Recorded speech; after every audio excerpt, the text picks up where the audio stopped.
This week's Sedra is extremely dramatic. After hundreds of years in Egypt, Am Yisrael finally triumphantly leaves.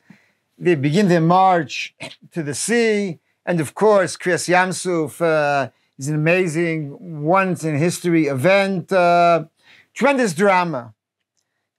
Beshalach Paro ta'am, v'lachavim derech eretz Plishtim, etc.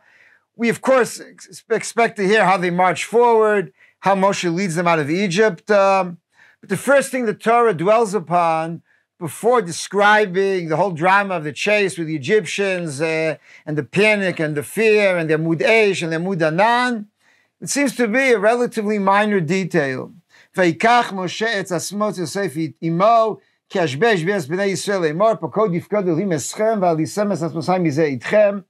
The Torah describes how Moshe goes and retrieves Yosef's Atzamot from the burial place and takes them personally with him. Vayikach Moshe Atzamot Yosef imo, and Chazal described it as a very personal journey that Moshe takes personal responsibility over Yosef.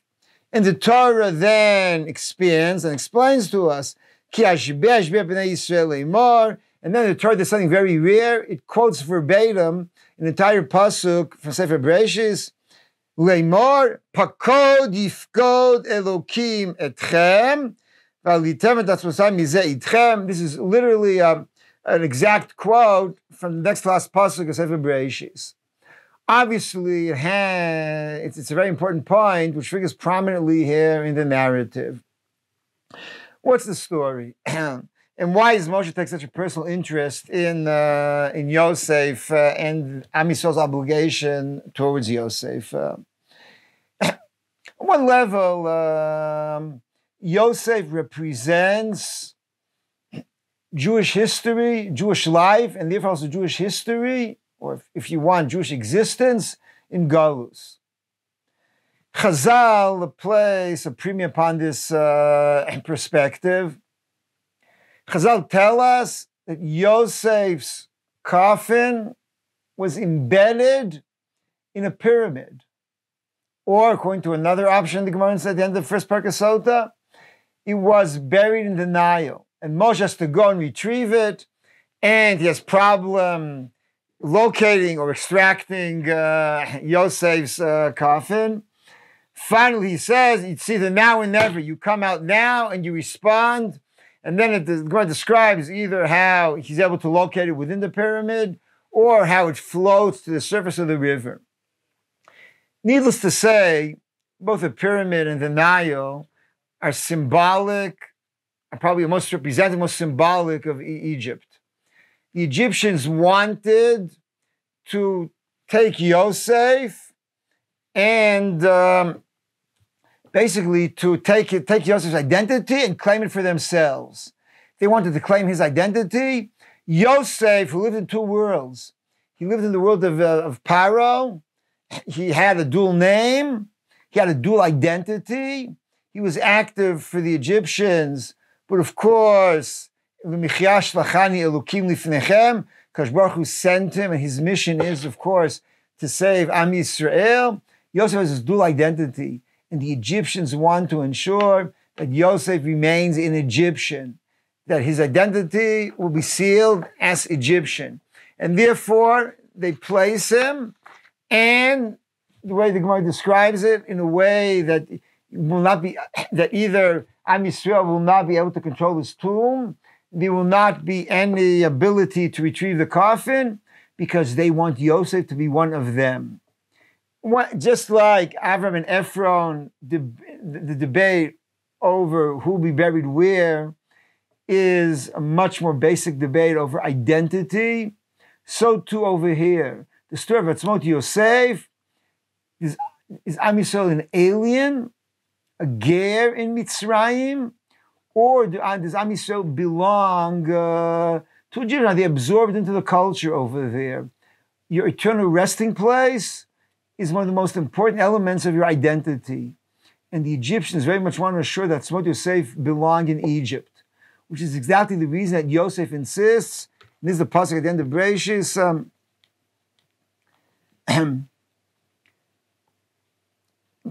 Anuchi meit ve'elukim pakod yifkod etchem. The Geula will come. V'leitchem mi'aretz zot el haaretz asher nishba l'Avram Yitzchak Yaakov. I belong in Eretz Yisrael. I belong to the land of Avram, Yitzchak, and Yaakov. And when Yosef went down to Egypt and he left Beit Abba and he left Eretz Yisrael, the point is he still belongs. It's not that Yosef brought Yaakov's family down and from now on Yosef is an Egyptian. That's where his power was, and he's disconnected from the past. Yosef insists upon remaining connected to the past, and therefore, basically taking Atzmot Yosef, the person most identified with Egyptian society from all of Am Yisrael, means Am Yisrael belongs to Eretz Yisrael. We're in Galus simply as a sojourn. We're there. It's a transient stage. We return to Eretz Yisrael. And if a person can do it in his lifetime, for eternity, he goes back to Eretz Yisrael. However, this is one element. A second element is Moshe Rabbeinu very deeply identifies with Yosef. They have much in common. Both grew up in Paro's household. Moshe, we read about in Parashat Shmos. Yosef, of course, was taken to Paro and he ran the government over there. Both of them live in the palace in some form or another. Both of them are exposed within the palace to general culture. Moshe is identified in the beginning of the Sefer as Ish Mitzri. That's how Yisro's daughters identify Moshe, because that's how he appears to them. There is Moshe, the Ish Mitzri. There is Yosef with a dual identity, with a double name. Neither of them are able to enter Eretz Yisrael in their lifetimes. Of course, Moshe doesn't know this yet, but we know in perspective that neither will enter Eretz Yisrael. And most importantly, both of them cope with the question of despair and hope. Moshe Rabbeinu despairs twice. His major crises in which he returns to Midian, he leaves Egypt, he seems to withdraw from history. This is both his leaving Egypt after the first story of the two Jews fighting each other, and he's going to Midian, according to Chazal, with various opinions, but anywhere between 40, 60, or 72 years, he disappears off the face of Jewish society and Jewish history. He then returns. He has the second major crisis, the end of Pasha Shmos. Vatzeh lo itzalta tamecha. According to Ramban, he returned the second time to Midian. Moshe is constantly dealing with this dilemma of despair, crisis, and hope. And according to Chazal, it already happens by his parents' household with Amram, Yocheved, and Miriam, who has to instill hope in her parents who've already despaired. Yosef is the paragon of hope. Yosef has tremendous reason to despair. Time and time again, his dreams are shattered. It begins from being sold to Egypt, from being a prince in a household, from being the chosen son of Yaakov, from a person who's dreaming to control the world. He becomes a lowly prisoner, sold as a slave, kidnapped, sold as a slave. You can only imagine the lowly, debased life of an Egyptian slave at that time. He then has other hopes, and he's thrown into the bore he's jailed, imprisoned in a dungeon, you could say, by Potiphar, only to reemerge. We never hear any words of despair from Yosef. Despite all these tumbles that he takes, we can of course imagine there must have been very difficult nights lying in the slaves' quarters in Potiphar's house, or in the caravan of the Ishmaelim and the Midianim who kidnapped him, or as he is there in the dungeon. We can only imagine what might be going through his mind. But Yosef always emerges to instill hope. And Moshe Rabbeinu, of course, struggles much more with this. Yosef on his deathbed, when he says, Pakod yifkod Elokim etchem v'aletem et atzmotai, it is classical Yosef. Hope in the face of despair. Even in the short term, I will not be able to realize my goal. In the long term, I will realize it. Moshe, having so much in common with Yosef, and essentially the question of, should I despair of hope? Moshe realizes that Yosef provides hope for Am Yisrael throughout the generations.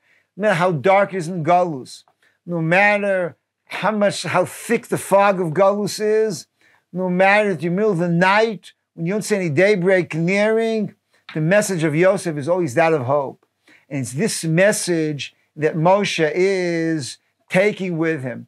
I'll conclude by mentioning that the Gemara in Sota says that Moshe took Yosef's atzamot, his coffin, put them in an aron, and for 40 years it was adjacent to Aron HaBrit. The Aron HaBrit and Yosef's coffin, side by side. And the Gemara says, and all the Goyim would ask, what is an Aron of a mace? What is a coffin doing next to living Torah? To the Aron HaBrit, which is the source of life. And of course the answer is, it is a huge error to think that Yosef's atzamot are dead. They're alive. It's the life of Jewish history. Yosef represents Jewish history. He represents Geulah. He represents hope. He represents the fact that Am Yisrael always return to Eretz Yisrael, no matter how deep you are in the Galut, from the depths of the Nile, or the inside of a pyramid. And Yosef's being next to the Aron is eternity. The Aron is Torah, which is above history. And Yosef Atzamot are the combination of Jewish history and Jewish Torah. That's the combination which Moshe Rabbeinu felt was so important.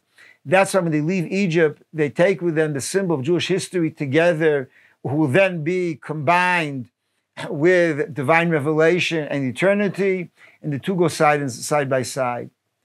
B'ezrat Hashem, may we also have the zchut to combine Jewish history with Torah, that the message implicit in Yeshivot is there, and the religious Zionism of combining Jewish history and hope in the face of despair, even in troubling times, that the hope of Yosef and the combination of Atzmot Yosef and Aron HaBrit should to accompany us and provide us hope in these days and in many other days in the future. Shabbat Shalom.